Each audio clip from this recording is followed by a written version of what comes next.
Hey, Laura J. Hamilton here.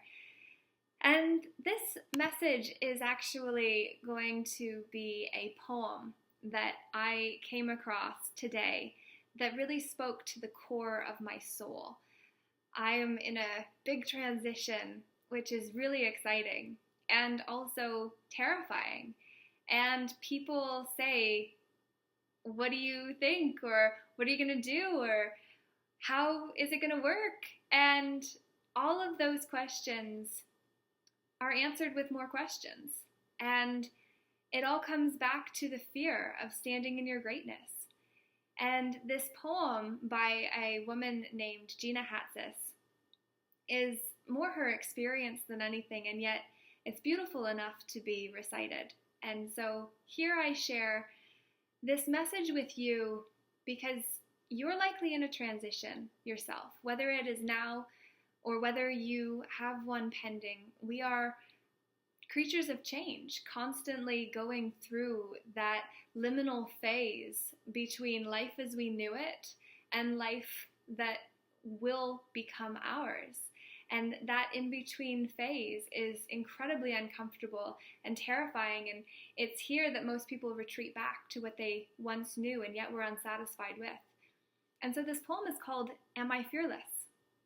And she starts with, "A close friend of mine asked me yesterday where I got the courage to live so fearlessly in pursuit of my dreams. I smiled. It was so funny to me to be perceived as fearless. I dance with fear every damn day.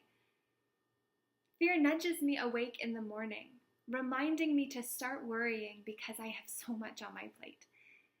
It creeps up my neck and stiffens it like a death hold, reminding me of the pain of leaving my comfort zone.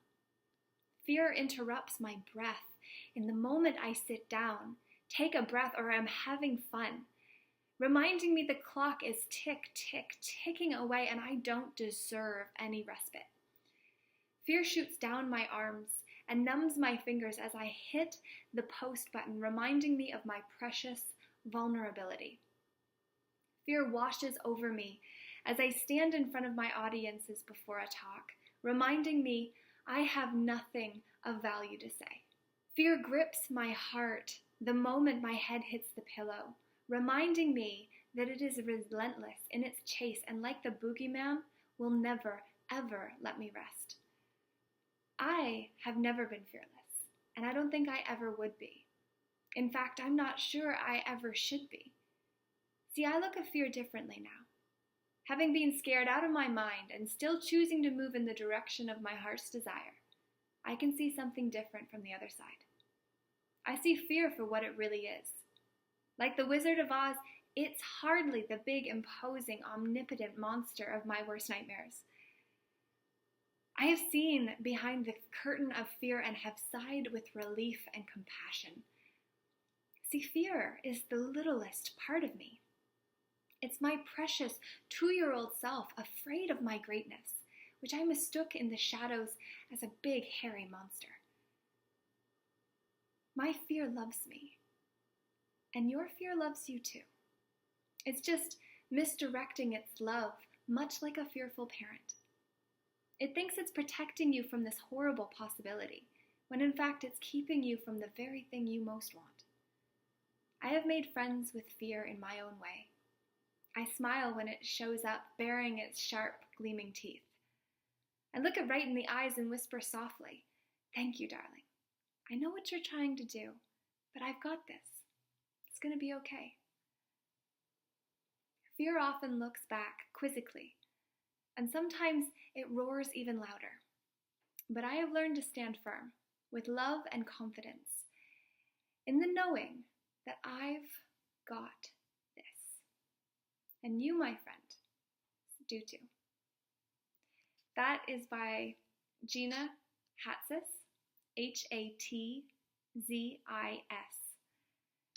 And it's called "Am I Fearless?" And I hope that you will be fearfully persistent. No one is ever fearless unless you're insane. And if you're insane, you're likely not going to do anything with that fear. Anyway, aside from let it rule your life.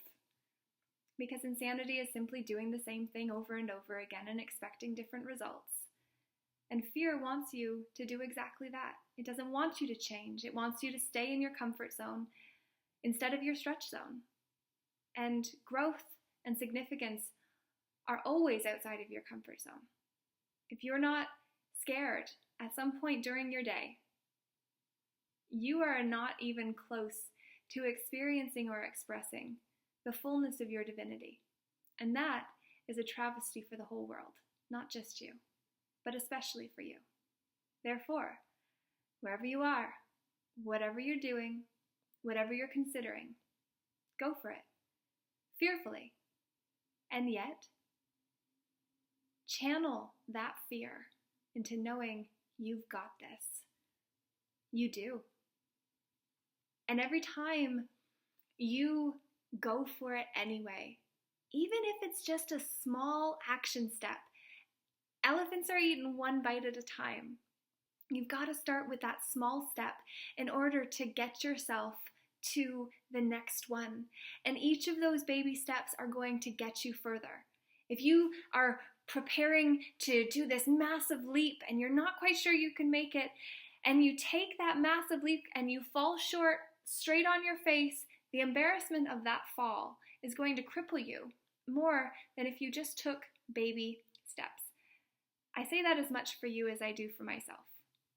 But I hope that you and I will use today, this most powerful moment of the now, to do something different and create a different result. Overcome the fear, change the voice, and persist towards the future of your dreams. You deserve it. I send you love, and I hope this serves you.